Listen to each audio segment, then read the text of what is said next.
Past few weeks, as we've been looking at some of our holy days and holidays, we've been trying to reestablish and re-understand them by approaching them from a little different point of view. And as I was trying to understand the concept of Mother's Day, and I should indicate that I feel like one of our Detroit sports teams. You'll remember 2 years ago, George Bowman in his pulpit said this church will not have succeeded until Jim Lyons preaches a Mother's Day sermon. I preached one last year. That was a winning streak of one, which is about all we get in this town. But by golly, I've moved on. This is the second year in a row I've been here for Mother's Day. And I'm proud of that record. Anyhow, as I was thinking about it a little bit, I thought that maybe finding some truth in the book of Ruth. And I'd like to read, it's a little lengthy, but I'd like to read basically the opening chapter of the book of Ruth and put it into a context. Ruth. That short little book which is considered perhaps the best short story in history. A powerful story. We don't understand exactly why or how it was written, but ultimately Ruth, the Moabitess, the stranger, became part of the lineage of David, and therefore, according to the tradition, part of the lineage of Jesus himself. It's a story of a mother-in-law and a daughter-in-law, two daughter-in-laws, and what happens to them. And I think without going into the details of the end chapters, everything that we would try to understand about the concept of Mother's Day or the concept of being a parent is to be found in this opening chapter of Ruth. So please, let's listen and share. In the days of the judges, that would put it somewhere around the 10th and 11th century B.C., famine came to the land, which is a normal problem in all of the Near East. It's something that we are now witnessing not only in the Near East, but throughout the world. And famine follows along with drought, as you well know. Absolutely millions of people are in a constant state of hunger in the world today because of the drought and the famines that have hit us.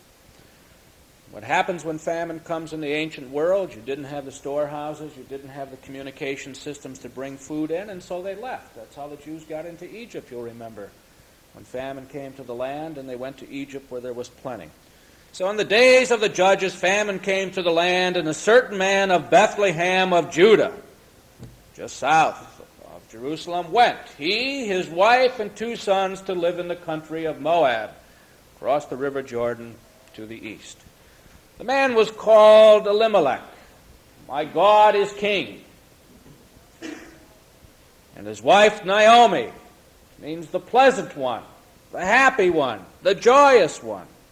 And his 2 sons, Mahlon and Chilion. We don't know what they mean, but apparently sickly or ill-disposed or something of that kind. They were Ephraimites from Bethlehem of Judah. They came from the land of Moab and settled there. Elimelech, Naomi's husband, died.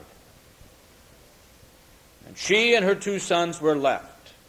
These married Moabite women. One was named Orpah, and the other Ruth. They lived there about 10 years. Then both Mahlon and Chilion also died, and the women were bereft of 2 sons and a husband.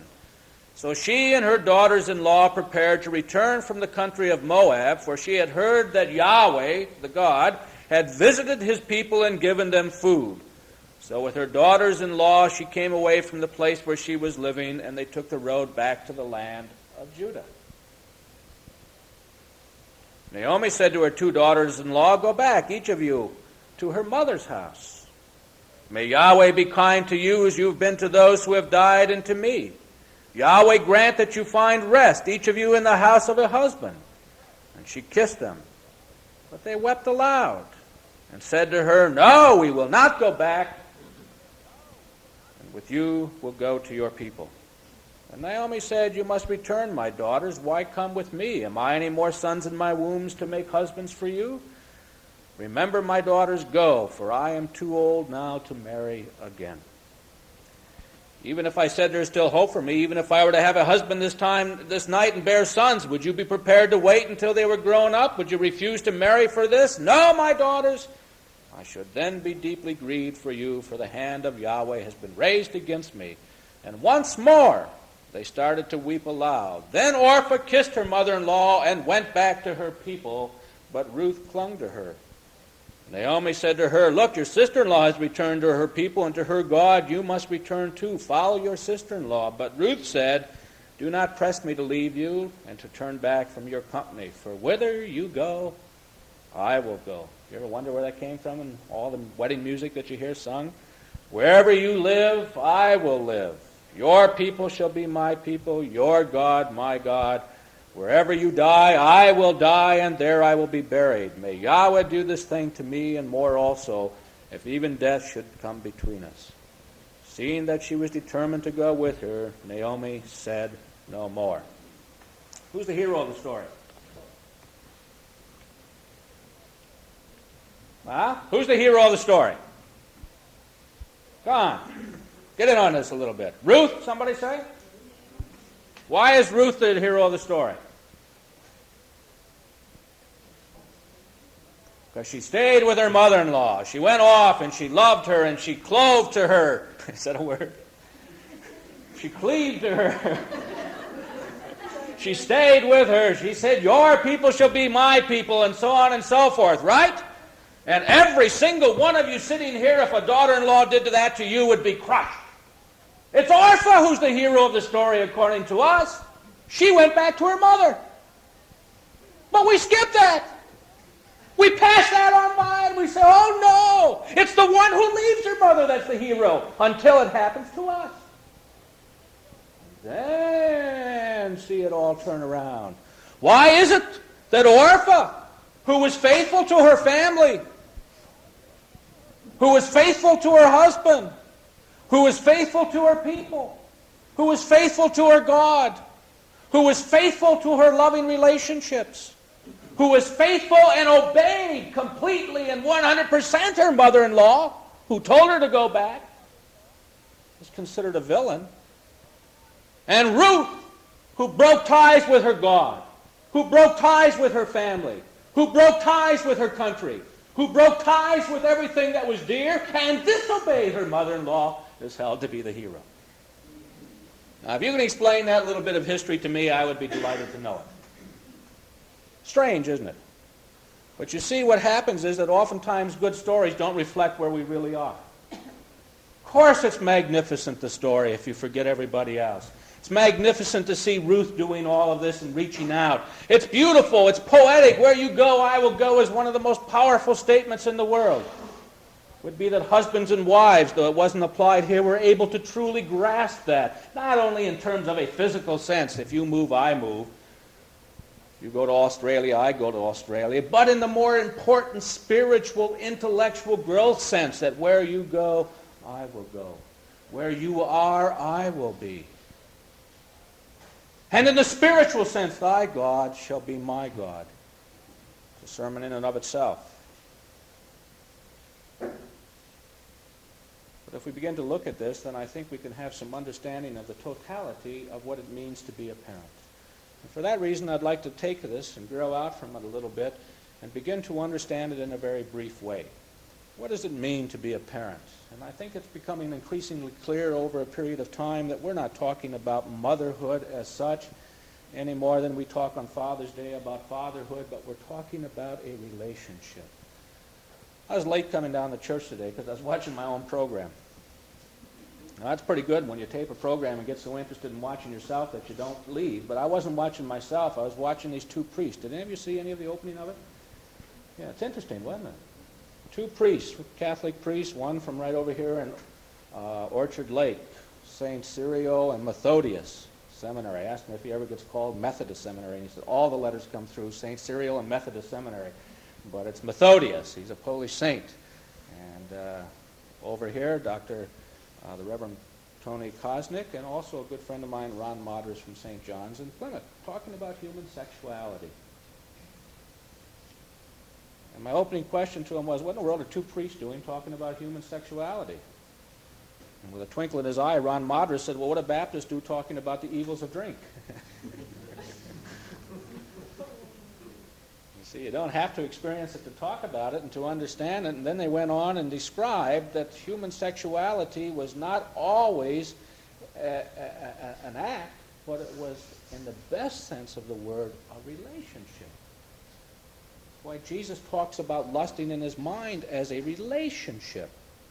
And when you talk about parenting, you're absolutely beginning with the concept that a parent is not a biological fact, which is an act, but a relationship.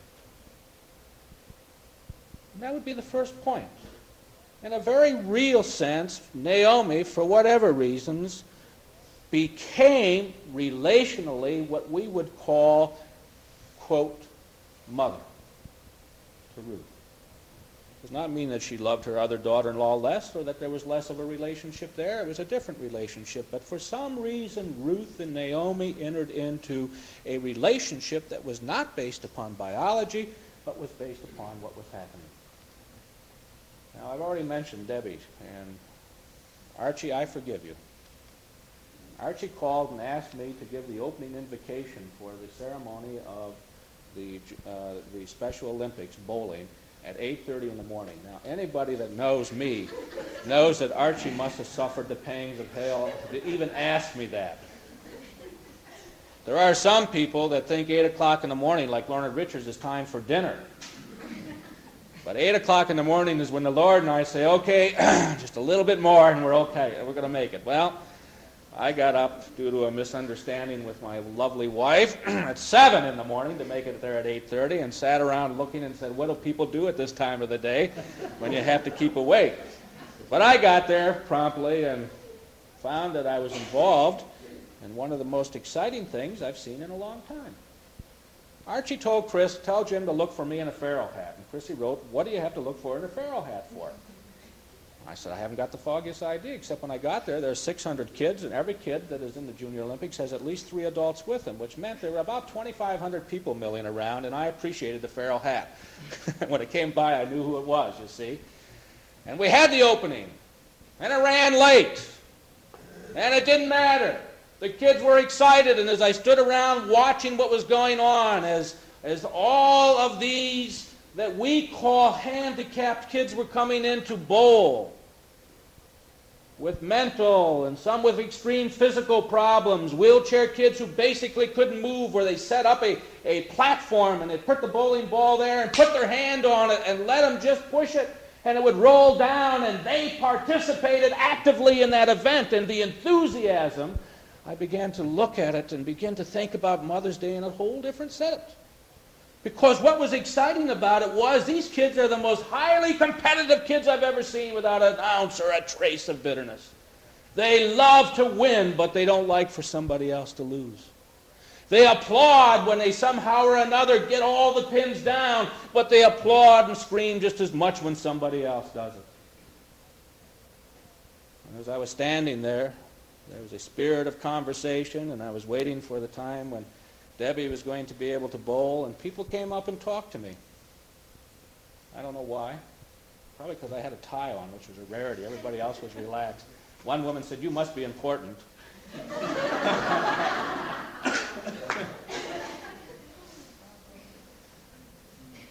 And they talked about what was going on. Many of them were parents of kids, and some of them were teachers and coaches and people that began to move in. And as we were there talking, one woman and I, and she was explaining that she had been a teacher, had 5 children of her own, but had been teaching with these kids for a long period of time. One of the kids came in. He was not a lovely child. Very much in terms of our eyes deformed and unable to speak openly and physically out of control. And one of the women, one of the coaches, squealed with absolute delight and ran up and threw her arms around him and said, Georgie, you came, you're here, I'm so happy.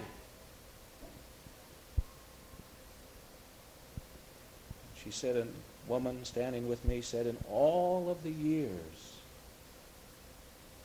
that I've been trying to understand these kids and what makes them go, that's it right there. Somebody loves them. Well, now, there's no more perfect sermon for Mother's Day than that. We're too often on Mother's Day, and we're going to pay a little tribute too, and we already have in this service very magnificently, but too often we try to say, well, look what the mothers, but we don't understand what the mothers ought to be doing. Can you imagine what a perfect example, not a biological relationship, but a mother who accepts a kid for what he is and loves him. That's That's what it's all about. That's the relationship of what a parent is, who reaches out, doesn't have to like everything, can even appreciate the difficulties, can get very angry on occasion, can have a splitting of the relationship because there's a head-on collision, but ultimately reaches out and says, I love you and I'm delighted to see you. And I think there's a very real sense in which at that particular point, Naomi and Ruth hit for us the idea that a parent is one who loves another.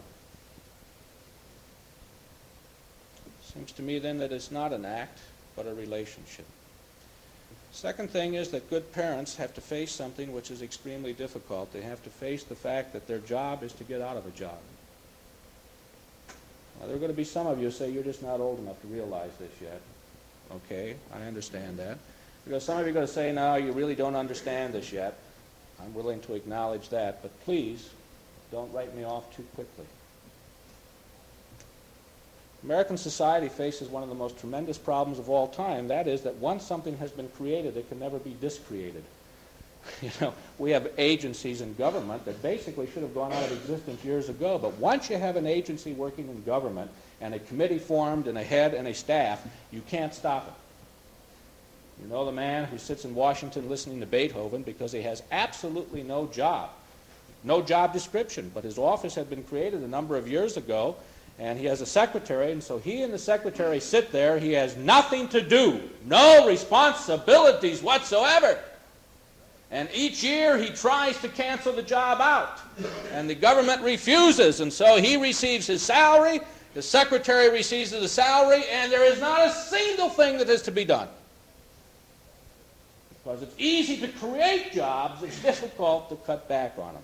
That just happens to be a far-out example, but we all see it. Committees that get together and form and work very well to solve a problem, and the problem is solved, and instead of having sense enough to say, we did it, thank you, shake hands, and break up, they begin to say, oh, we've got a good committee. We got to find something else we can work on. And then they become more and more structure-oriented. Now, there are some jobs which ultimately ought to lead to no job at all. I think the pastor is one. I think when the time comes that this church says we don't need you at all anymore, I've done my job. I may never get to that particular point, but that's part of what it's all about. I think the whole role and function of a pastor is to work himself out of work. And I'm delighted, absolutely delighted. I have to say this because some of the people that are responsible for it are sitting here this morning. At a minister's meeting the other day, they were talking about all of the committee meetings they go to in church. I said, you know, I have not met with a single, some of you are going to be shocked at this and wonder if I really am doing my job. I have not met with a single committee since October. Trustees meet regularly. Deacons meet regularly. Coordinating board meets regularly. Other committees are functioning regularly. I have not been to a single meeting. They look at me. How can the church function? And I say, well, they've taken one of the big cogs out of the way. They roll more smoothly. We got more money coming in than we've ever had coming in. We got more people in attendance than we've ever had in attendance. We got more people doing things than they've ever done before. The church is beginning to get a spiritual vitality that radiates out and touches people so that people know it's here and they're feeling it. Why should I get in the way? I work with the committees. I work with the chair people. I talk with them. I stimulate them, stimulated back and forth. There's ongoing conversation, but I don't have to distrust them to the point that I can't let them meet without me. Now, parenting is precisely that. You start off with a little child that requires a total commitment on your half. 100%. For the mother. For as the child develops and grows and as she is getting ready for the delivery, every single aspect of her life is affected by that child. Okay? Then the child is born, and immediately there's a cutting off and a breaking. And it's not an easy thing, is it, mothers? To suddenly realize that something that you have had total control over in the sense of being united with is already separated from you. And I think that that must be an emotional thing. The excitement and all of that helps to overcome it. But to suddenly realize something which was an integral part of your existence and bodies, accepting and moving as part and parcel with you, is now separated. Okay? And that's the beginning. But part of the growth pattern is that that separation continues over the years. And as a child grows older and older and older, less and less of your direct involvement is required until a point comes when ultimately one has to say, as Ruth did to Naomi, as Naomi did to Orpah and Ruth, you have been good children to me, but the time has come for you to go on your own. That is, a parent ultimately works him or herself out of a job. Now wait a minute. Don't leap to the wrong conclusions. So it's something that's extremely important, and it does happen. You will be amazed at the number of people who on one hand feel such an emotional tie to parents, but on the other hand feel such a tie to parents. It's amazing to me as I counsel over the years the number of people who do to their kids what they hate about what their parents did to them. They never learned anything from it. My mother never let me go. She always made me feel guilty. She always made me feel like I was a responsible individual to her alone, and she was the most important thing in my life. How can you dare move away from the city and move away from me? See, he hasn't learned anything. Part of the job is growing and developing, and the greatest thrill is to be able to see one of the children that you've poured into reach the point where they're functioning as a healthy individual on their own. That's where there can be a pride. Well, a relationship will continue if it's a good relationship. And if it isn't, all the battles in the world will never make it a good relationship. It may continue, but it won't be healthy. And I guess what I'm saying to each of us, and I realize that I'm fast approaching that age when I've got a daughter who is 16 and is going to be moving towards those kinds of things when she will be leaving on a more permanent basis and looking towards a permanent relationship with somebody else, that I'm going to face some of these questions. But I pray to God that what I'm saying to you, I have the courage to say, go, live, be free, and know we love you. And if out of that love grows a response and you like and enjoy and want to share with us, thank God we are appreciative of it. Be free to fly on your own. For the greatest sign of the love we have given to you is the trust that when you do fly, you will fly well.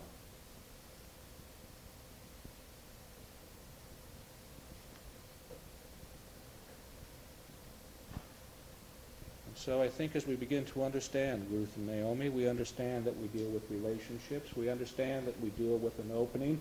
We understand that very often the decisions which are precisely the ones we want means that somebody else has to be hurt. And when we can see that, I think we enter into a different understanding of life. The battles over whether you're going to spend one day here or there, for those of you who have parents living far apart. Do we spend Christmas with my parents or your parents? Does it sound familiar? And the parents who are sitting on the other side saying, are they going to spend Christmas with us or with them? Never have taken it in their mind to look at what they are doing. For in this particular case, the joy, quote unquote, although I'm not so sure it's a joy if it's based on that kind of a thing, the joy of having the kids come to you means you're robbing the joy from somebody else, and who can be happy with that? Plus the pressures it puts on means that young people and kids aren't free to join with you, but are under pressures like they were when they were 4 or 5 or 6. Now, it seems to me that we've got something to learn from those like yesterday. Whose relationships are proud and they love each other and they love one another, but I never saw any hostility yesterday. I couldn't believe it. That many people waiting that long. Some of those kids waited 2.5 hours to bowl. You take your, quote, normal kids and set them down and say you won't bowl for 2.5 hours and tell me what would happen. You take your, quote, normal parents and take them out and say you have a 2.5-hour wait before your child will be able to bowl and tell me what's going to happen. I can see some of you storming right through the place, taking everything with you, right? Not yesterday, because there was an appreciation of what was going on and a recognition that what was happening with other people was important to me too. I couldn't even get upset that I was an hour and a half late before I prayed, or that I had to wait another hour and a half in order to see Debbie bowl a few frames. I couldn't get upset because I was too appreciative of what was happening. And therefore, my own little pittiness of getting up at god-awful hour 7 began to break away, and I began to enjoy it. And I wasn't even yawning, because there wasn't anything to yawn about. It was exciting.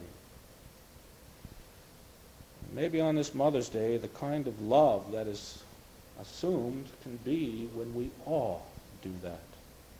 When we all enter into a loving relationship with one another, when we all are good parents to one another, when we are all loving enough to be patient with one another, reaching out and giving to one another, and when we're capable of saying to our children, we love you. We have been responsible for you. As you go on your own, we still love you. We still feel responsible, but we've given you everything we can so that you can do it.